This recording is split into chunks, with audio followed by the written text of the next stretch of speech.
Bonjour, c'est Catherine Pourou est à nous et aujourd'hui, il nous propose de nous attarder un peu sur le livre d'Esther.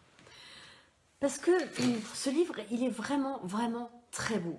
Il est très beau et j'avais envie qu'on puisse s'y attarder un peu plus parce que comme je l'avais dit jeudi, parce qu'on est encore aujourd'hui on est Shabbat, on sort de Purim, mais j'ai pas le hockey aujourd'hui. Mais ce livre d'Esther, il m'a semblé important qu'on s'attarde un peu à cette histoire. Alors, la première chose qui semble importante,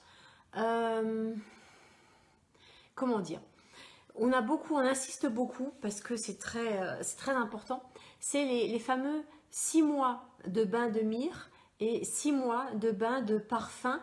Et ce mot de parfum, comme j'ai déjà pu le dire, qui revient dans les parfums qui sont utilisés pour l'onction des prêtres. Donc vous voyez, il y a ces deux dimensions qui sont vraiment importantes, surtout que le nom d'Esther, elle ne s'est pas toujours appelée Esther. Avant de s'appeler Esther, elle s'appelait Hadassah. Je le retrouve vite fait dans mes notes, si mon ordi veut bien s'ouvrir. Et oui, il s'ouvre. Et Hadassah, en hébreu, ça veut dire c'est la myrte. Donc vous voyez, hop, là il y a vraiment un lien intéressant. Et j'ai fait un petit travail sur tous les noms dans la Bible, pas dans la Bible, mais dans le livre d'Esther. Et il y a des choses vraiment qui sont ressorties, qui sont vraiment importantes. Donc ce livre d'Esther, pourquoi est-ce qu'on l'aime tellement finalement? Parce qu'il touche quelque chose qui relève de la justice, de l'injustice et d'avoir une chance.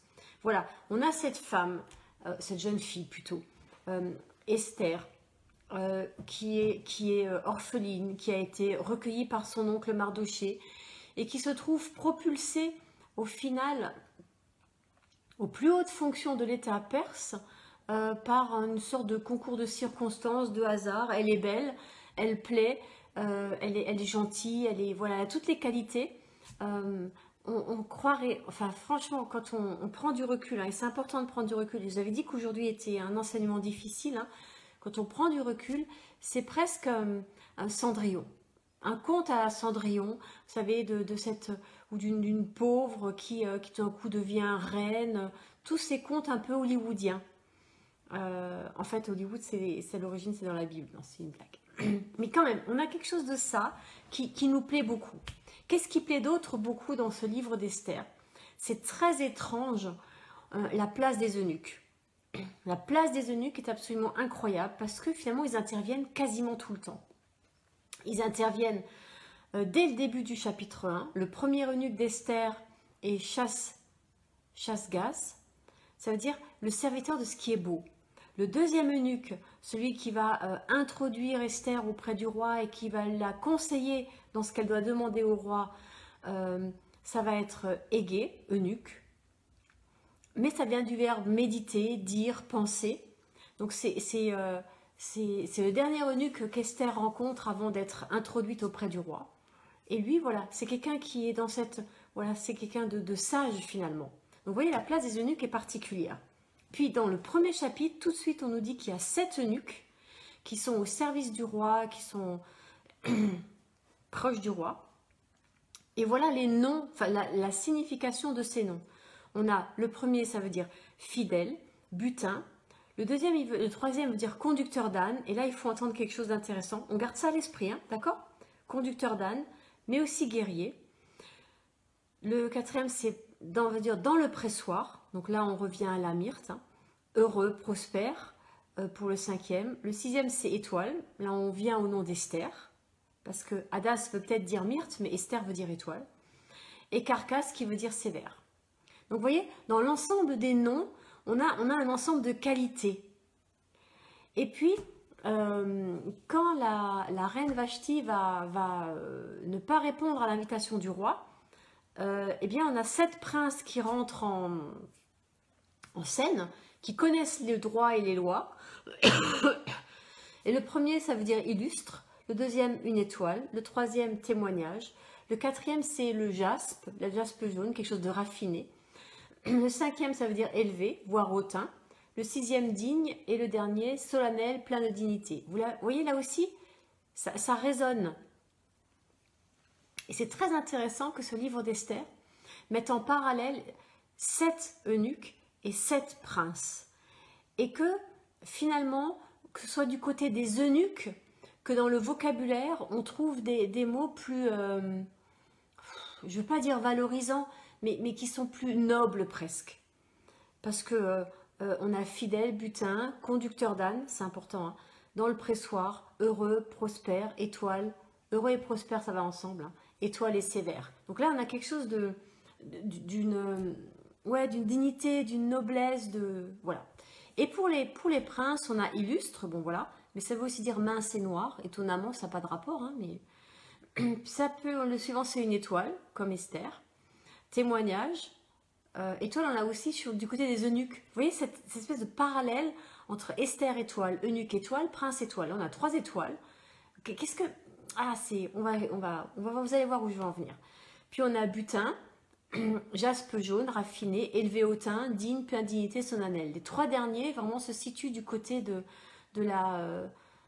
avec un côté plein de dignité, élevé au teint, avec un côté coloré négativement la dignité. Mais voilà, voilà, on a là une espèce de mélange,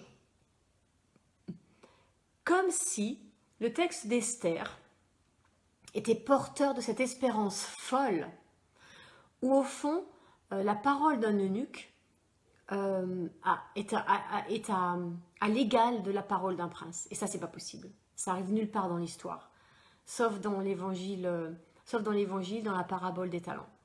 Ou à la fin, vous savez, quand Dieu dit « Bon et fidèle serviteur, entre dans la joie de ton maître », le serviteur est à l'égal du maître. Sinon, ça n'arrive jamais. Ça arrive dans la Bible, c'est un changement de mentalité qu'on est obligé de vivre, hein, et de faire par rapport à la Bible, où tout d'un coup, ça nous oblige à relire le Premier Testament autrement et à considérer que les esclaves dans la Bible n'ont rien à voir avec l'esclavagisme, j'allais dire tel qu'on l'a pratiqué au 19e siècle avec la traite des Noirs. Ça n'a rien à voir. Dans le sens où, je l'ai déjà dit, hein, mais c'est bien de le redire, on ne peut être esclave dans le texte biblique que 7 ans. Et au bout de 7 ans, on doit être libéré, ou alors si on ne veut pas être libéré, eh bien on se fait percer l'oreille. Et moi j'ai 3 trous, parce que j'ai vraiment fait le choix d'être esclave de Dieu jusqu'à la fin de ma vie. Voilà, c'est ça le sens que ça avait pour moi. Je ne l'ai pas fait au hasard, même quand j'avais 20 ans, je savais ce sens-là. Je me dit, Seigneur, je vais être ton esclave jusqu'au bout de ma vie, jusqu'à la fin de ma vie. Pourquoi? Parce que là encore dans la Bible, le fait d'être esclave, c'est pas d'être... Et c'est là où il faut un changement de mentalité. On n'est pas en dessous de son maître. On est au service de son maître parce que en l'imitant, on devient comme lui. Et c'est exactement ce que Paul dit quand il dit qu'il est esclave de Christ. Il se met à imiter Christ pour devenir comme lui. C'est ça le sens du mot esclave dans la Bible. Et ça, eh bien, on ne le perçoit pas, on le perçoit rarement. Parce que, eh bien, comme on est chrétien, et que les chrétiens ont fait un peu fi de l'Ancien Testament, parce qu'on dit, oh, mais nous on est sous la grâce, on n'est plus sous la loi, mais la loi on ne la connaît pas. Et du coup, on ne connaît pas le sens profond qu'elle a. Et du coup, on passe à côté de plein de choses.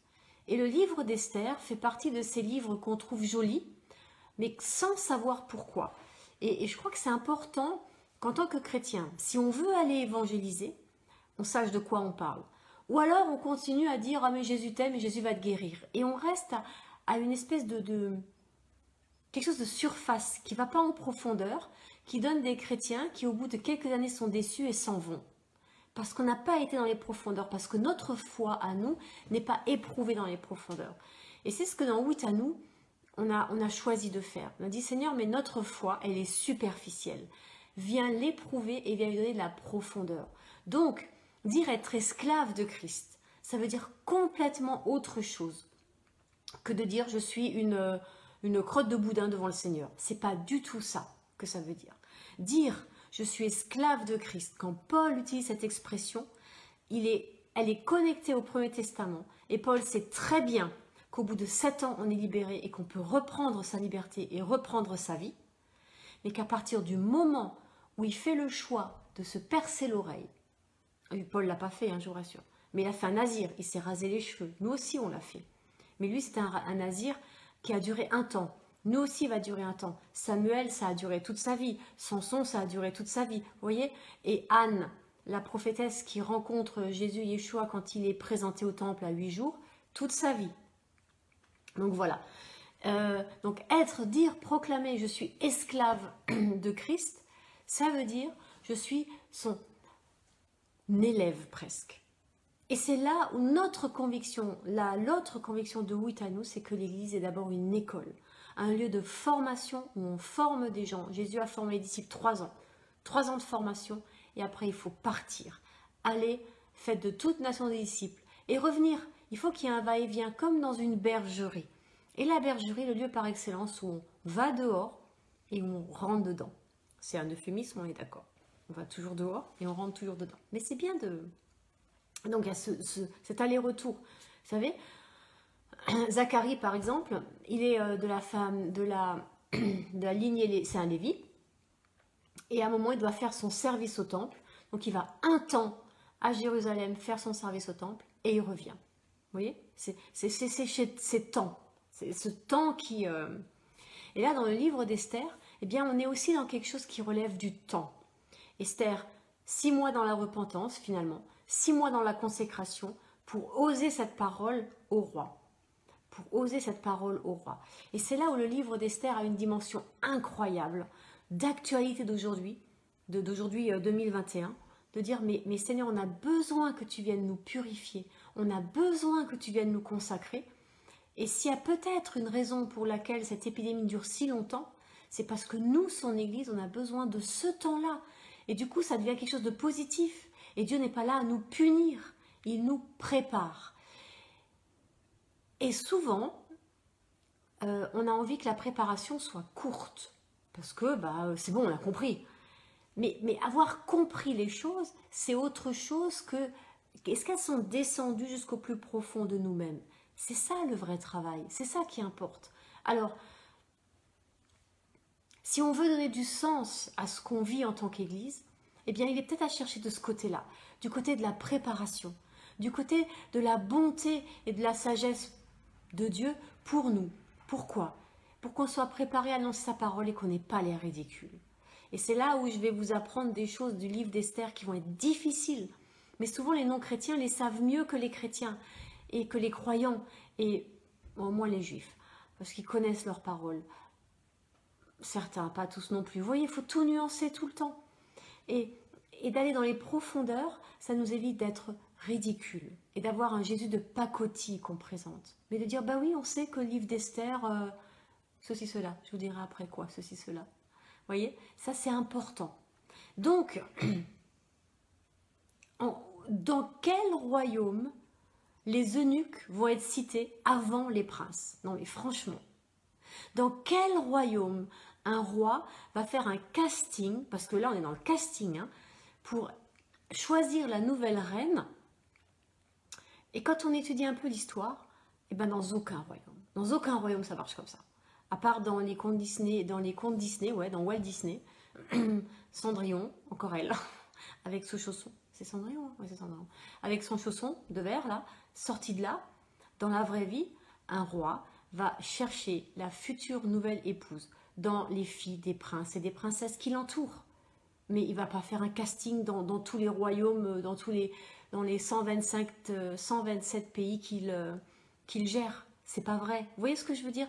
Là, il y a quelque chose à entendre qui va être difficile pour nous, et c'est maintenant où j'arrive au point difficile, où on n'arrive pas historiquement à situer le livre d'Esther dans l'histoire. Dans l'histoire réelle, on n'arrive pas à le situer. Ça colle pas. Ça colle pas. Il n'y a aucun moment où on arrive à le faire coller avec quelque chose. Alors on a essayé plein de choses, ils ont vraiment essayé. Bien sûr, les Midrashim et les pères de l'Église soutiennent que c'est arrivé pour de vrai. Mais il n'en demeure pas moins qu'on n'arrive pas à trouver ce roi. Alors on l'a souvent, Assuérus, on ne le connaît pas. Et en plus, Assuérus, ça veut dire quoi Assuérus? C'est un peu bizarre pour un endroit. Je serai silencieux et pauvre. Vous voyez, c'est ok. Il y a plein de choses comme ça. Et Vashti, ça veut dire quoi? La meilleure, la bien-aimée. Et elle est la meilleure et en même temps, elle se conduit comme ça. Vous voyez, c'est pas... Il y a quelque chose qui est intéressant d'aller plus loin, de se dire, mais Seigneur, Qu'est-ce que ça veut dire? Et moi, ce que j'entends, c'est que dans l'incohérence de nos vies, Dieu reste cohérent. Dans l'incohérence de nos personnalités, un jour on est exubérant, un jour on est en dépression, le lendemain on est, voyez, mais Dieu il reste cohérent. Il continue à être là et à veiller sur les uns et les autres. Donc, Assuérus, c'est qui? Eh bien, on ne sait pas. On n'a pas trouvé. On n'a pas trouvé. Alors on a dit, bon, bah, c'est peut-être Xerxès Ier qui règne de moins 485, de moins 486 à moins 465. Bon, peut-être, pourquoi pas. Il y a des arguments pour ça. Et puis on a essayé de chercher du côté d'Ataraxès Ier. Mais là, on a des problèmes parce qu'en fait, Ataraxès Ier se montre favorable aux Juifs pendant avant la 12e année de son règne. Après, c'est moins ça, mais voilà. Et ça ne cadre pas avec Assuérus du livre d'Esther. Bon, c'est pas, voilà, c'est vrai. En plus, Assuérus, il n'a pas l'air de connaître les Juifs, il n'a pas l'air de connaître leur religion, donc il n'est pas au courant. Bon, voilà. Et puis, donc, alors vous savez, les chercheurs, ils ont dit, bon, bah, finalement, c'est peut-être quand même Xerxès Ier. Bon, donc on ne sait pas. Et puis après, on a un autre problème, c'est que on a voulu essayer de coller ça avec des divinités, avec de quel Dieu on parle. Et forcément,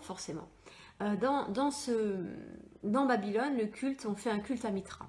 Donc, et à Marduk. Et d'ailleurs, le nom de Mardoché semble dériver de Marduk, d'où un juif porterait le nom d'une divinité babylonienne. Vous voyez? Donc, et Mardoché, voilà, ça veut dire petit homme ou adorateur de Mars. Mars étant Mithra aussi. Donc là, ça devient vraiment compliqué. Esther, problème. Esther, c'est étoile. C'est quoi l'étoile?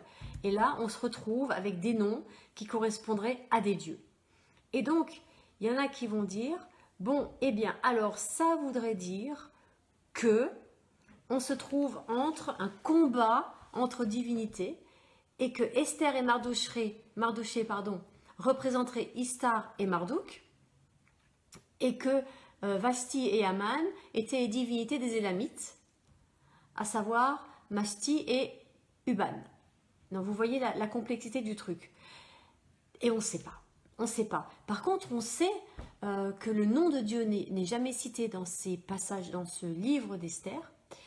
Et on sait aussi, et le texte insiste beaucoup sur ça, étrangement, sur le fait que Mardoché est le fils de Jaïr, est le fils de Shimei, et le fils de Kis. Et qu'il fait partie de la tribu de Benjamin. Et là, tout d'un coup, ça doit résonner dans nos têtes tout de suite, dès qu'on entend. Moi, dès que j'ai entendu le fils de Kis, je dis tiens, celui-là, je le connais. C'est le père de Saül. C'est le père du roi Saül, premier roi d'Israël. Et là, je me suis rappelé l'histoire des ânesse. Et vous vous rappelez? Je vous ai dit de garder en tête que le troisième eunuque, son nom signifie conducteur d'âne. Vous voyez l'idée qu'il y a dans ce texte? Le texte d'Esther nous parle d'un renversement des valeurs.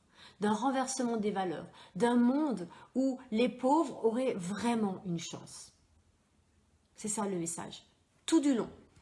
Que ça concerne la reine Esther, qui est une pauvre orpheline, qui va accéder aux plus hautes fonctions de l'État. Que ça concerne Mardoché, qui finalement est un... Alors on va laisser tomber l'histoire du dieu, hein, parce que à mon sens c'est une fausse piste. Par contre, la piste intéressante, vous voyez comme il faut réfléchir, hein, la piste intéressante est à chercher du côté de descendant de Kis, gardien d'ânesse, et là encore on a Saül, qui devient roi d'Israël, lui qui n'était pas du tout prévu pour ça, enfin vous voyez c'est le premier roi, et tout ce qu'on connaît dans l'histoire de la royauté d'Israël qui est compliqué, et Saül devient roi, et là, du coup il faut chercher du côté d'Aman. Est-ce que du côté d'Aman, il y aurait quelque chose qui va dans le même sens? Eh bien, oui. Aman, ça veut dire le magnifique. Donc déjà, on est dans quelque chose de... Lui, il s'y croit. Hein. Il est le fils de Hammédatha, qui est le fils d'Agag, qui est le fils du roi d'Amalek. Et Amalek, c'est ce fameux roi qui a épargné Saül et qui a été tué par Samuel. Et c'est là que Saül a perdu la royauté. Vous voyez à quel point ça a été important de faire un tour par l'histoire de ces personnages. Et là, c'est comme si l'histoire d'Esther nous racontait aussi l'histoire de ces combats-là. De ces combats-là de royauté, à savoir Amalek et Israël. Et on est encore une fois, et c'est là où j'en reviens à ce que j'ai pu vous dire avant sur Esther et Mardochée qui symboliseraient des divinités Istar et Marduk. On va laisser sonner, c'est le four qui dit qu'il faut l'éteindre, mais on va faire comme si ça n'existait pas. D'accord? On va se concentrer sur... Donc, Esther et Mardochée symboliseraient ces divinités-là, et puis Vashti et Aman symboliseraient des divinités élamites.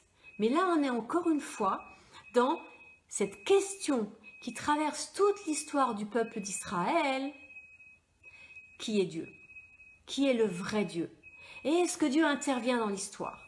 Et dans ce texte d'Esther, le message est non seulement de dire oui, Dieu intervient dans l'histoire, mais en plus, Dieu est ce Dieu qui opère ce renversement des valeurs et qui déclare que le pauvre est riche et que le riche est pauvre. Et ça, c'est tellement biblique. Vous voyez, on retrouve Dieu qui va jusque dans le réel d'une société opérer ce changement.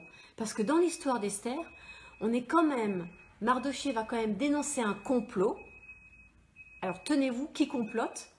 Des eunuques. 2 eunuques complotent à la porte de la ville, à la porte du palais, et ça met le trône en danger. C'est impossible. J'allais dire, c'est n'importe quoi. Vous voyez? Sauf si on est dans cette mentalité de ce renversement des valeurs, où finalement, cette parole de ces eunuques a autant de poids que quoi? Que la parole des princes. Incroyable. Incroyable. Vous voyez, toute la richesse du livre d'Esther. Alors on peut être, et je ne voudrais pas que vous le soyez, je vous en prie, trop secoué en disant, mais alors ça veut dire que cette histoire n'a pas existé en vrai? Quelque chose a existé. On ne sait pas dire quoi, parce que ça fait plus de 2000 ans. C'est trop loin. On ne sait pas, on ne sait plus. Par contre, ce renversement-là, eh bien, c'est encore un combat qu'on a à mener aujourd'hui. Et aujourd'hui, dans notre société, plus que jamais. On a à mener ce combat que la valeur d'un homme, est autant de poids que la valeur d'une femme. Que la valeur d'un pauvre soit la même que celle d'un riche. Vous voyez ce que je veux dire? Que la valeur d'un Africain, d'un gamin qui travaille dans les mines pour sortir le produit qu'on a besoin pour les portables, que sa vie ait autant de valeur que celle de ma fille, qui vit une enfance, qu'on trouve nous normale, mais qui est loin d'être normale dans d'autres pays. Vous voyez ce que je veux dire? Et c'est là où ce texte d'Esther nous réinvite à ce rééquilibrage. Et c'est peut-être la raison, ou une des raisons, pour lesquelles le nom de Dieu n'est pas aussi apparent que ça, qu'ailleurs. C'est comme s'il disait, mais c'est à vous de faire ça. C'est votre combat. Et là, j'ai envie de dire, il y a une limite à ce combat. Vous voyez, le roi va dire à Esther, à la fin, au chapitre 9, que demandes-tu, je te le donnerai. Et elle va demander 1 jour de massacre en plus. Et pour moi, là, et je ne suis pas la seule à le penser, non, non, non Esther, tu vas trop loin. Pourquoi il y aurait 1 jour de massacre en plus à Suse? Pourquoi? Pourquoi aller plus loin? Pourquoi faire? On ne peut pas répondre. Elle avait peut-être ses raisons. Mais, 1 jour aurait suffi. Et puis, on voit la beauté du peuple juif. Vous voyez, quand l'ordre de massacre est donné, contre les Juifs, eh bien, il est écrit que le pillage est autorisé. Les Juifs ne vont jamais le faire. Pas parce qu'ils sont meilleurs que les autres, c'est pas ça l'idée. Mais une limite. C'est important d'avoir une limite dans la vengeance. Oui, ils ont le droit de sauver leur vie, et s'il faut pour sauver sa vie, le texte a l'air de dire, voilà, on peut tuer, voilà. Mais par contre, non, on ne va pas piller, on va pas, vous voyez? Et ça, c'est important. Ça, c'est important. La question du pillage.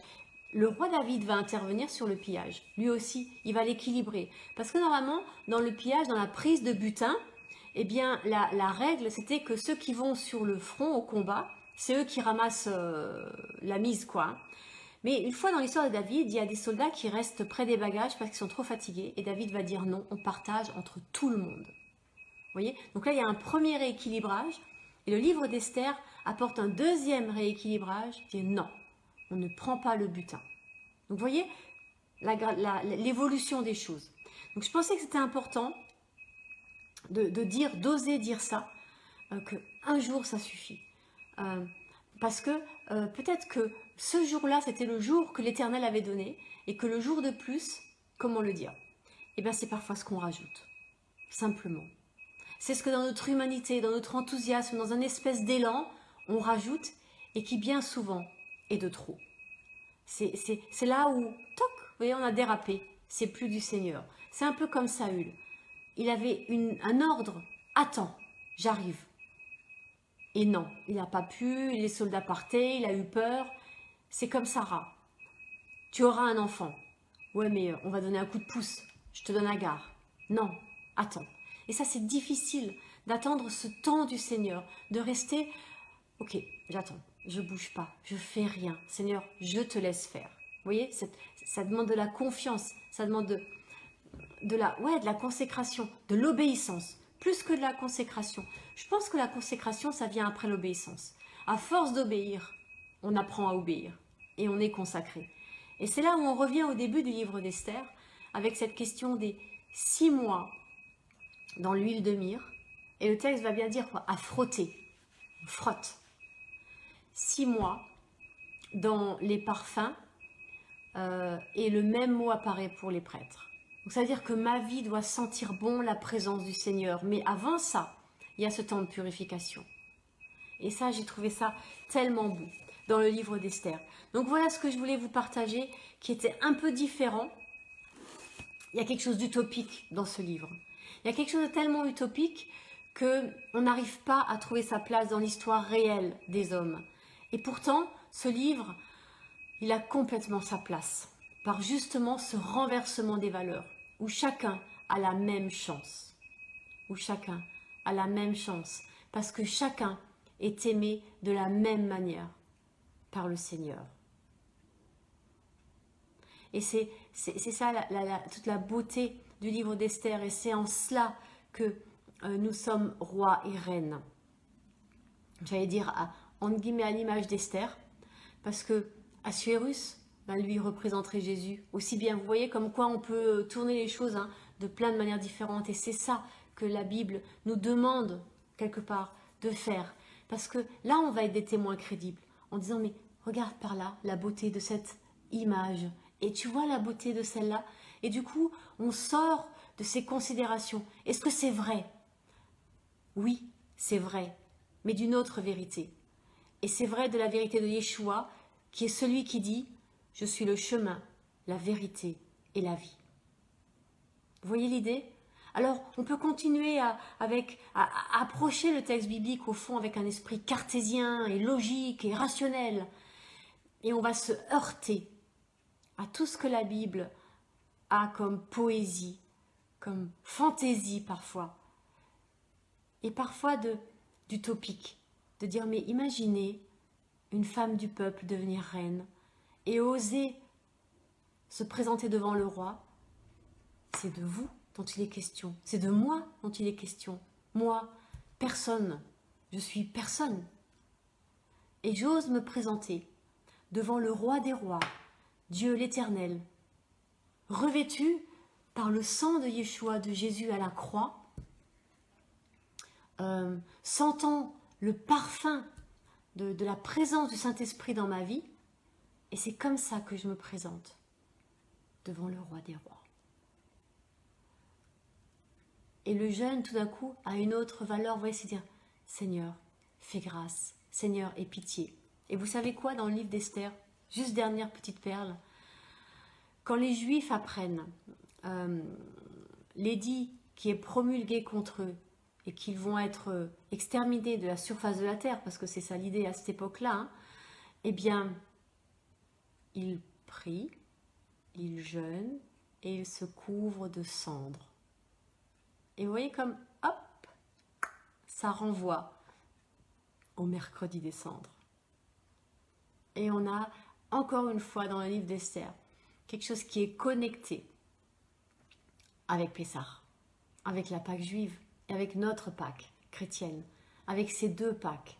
Parce que la Pâque juive, c'est cette sortie d'Égypte pour être un peuple libre. Et c'est bien ce que l'image que vous venez de vivre, Esther, où chaque peuple trouve sa place dans cet immense empire perse. Et en même temps, pour nous les Juifs, Esther, le livre d'Esther a cette symbolique-là, de dire mais les esclaves sont des hommes libres. Et pour nous les chrétiens, nous sommes libres à Pâques, libérés à Pâques, en Jésus Yeshua. Mais ça c'est la même réalité qu'on soit juif ou chrétien. Simplement les uns peut-être l'ont reçu, mais plein de juifs l'ont reçu par révélation. Et de la même manière, nous l'avons reçu comment, si ce n'est par révélation? Vous voyez ce que je veux dire? Que le Seigneur se révèle aux uns et aux autres. Et que nous puissions, les uns et les autres, creuser cette parole jusqu'à ces profondeurs-là pour dire aux gens qui nous entourent. Parce qu'il y a quand même, en grosso modo, 90% de la population française qui ne connaît pas Dieu, qui ne connaît plus Dieu. Pas dans l'intimité, pas dans une relation vraie. Et qui vont pas croire un évangile à l'eau de rose, où Jésus t'aime et il te guérit. C'est trop léger. Il va falloir descendre dans les profondeurs et répondre vraiment à des questions. Est-ce que c'est vrai? Comment c'est vrai? Comment ça fonctionne? Et même quand on ose ces lectures-là, de se confronter à la vérité historique et à dire mais historiquement on n'arrive pas à trouver, ça colle pas, ça coïncide avec aucun règne, éventuellement celui-là, mais alors du coup il y a cette histoire, cette partie de l'histoire qui colle pas, et du coup, vous voyez, et ben ça enlève rien au message du texte, ça enlève rien au message d'Esther, qui nous conduit à nous préparer pour rencontrer le roi des rois. Quand? À Pessah, à Pâques, c'est lui. C'est vers lui que nous allons. Alors, quelques bains de myrte, quelques bains d'huile parfumée, juste pour dire Seigneur, me voici devant toi, tremblant, de rentrer dans la cour, dans la présence du roi. Là, il est question de la cour plusieurs fois dans le livre d'Esther. Vous imaginez, moi, rentrer dans la cour du roi des rois, mais sans le sang de Jésus, j'ai aucune chance. Mais Jésus m'aime. Et vous voyez cette intimité-là, c'est ça.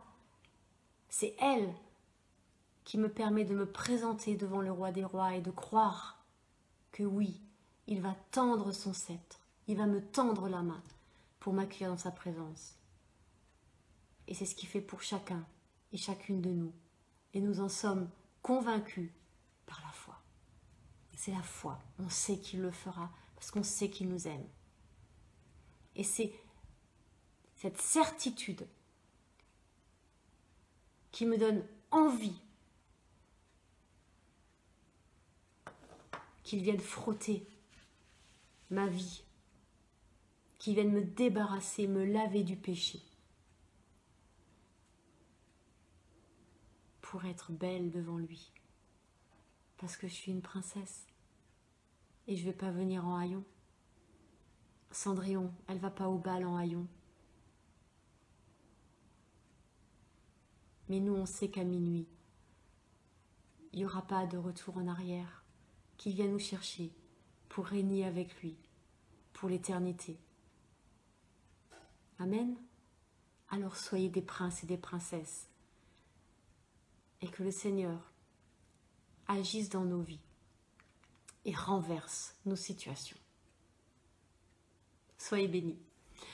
Ce soir, vers 18h, on sort de Shabbat, mais avec ce trésor-là, dans nos cœurs et dans nos vies. Et puis on vous invite demain pour partager sur 2 Corinthiens 10. On est toujours dans le combat, mais là on est passé que disent les épîtres. Et puis à la fin, on fera un grand débrief sur tout ce qu'on a pu voir dans la Bible sur le combat spirituel. Et qu'est-ce que c'est le combat spirituel? En partant de la Bible. En partant de la Bible. Et vraiment, je vous invite à la reprendre, à la lire et à oser. Et aujourd'hui, on a tellement de moyens incroyables. La confronter à l'histoire, au réel. Parce que ça nous oblige à aller plus loin dans les compréhensions du message qu'elle nous laisse. Soyez bénis. À bientôt.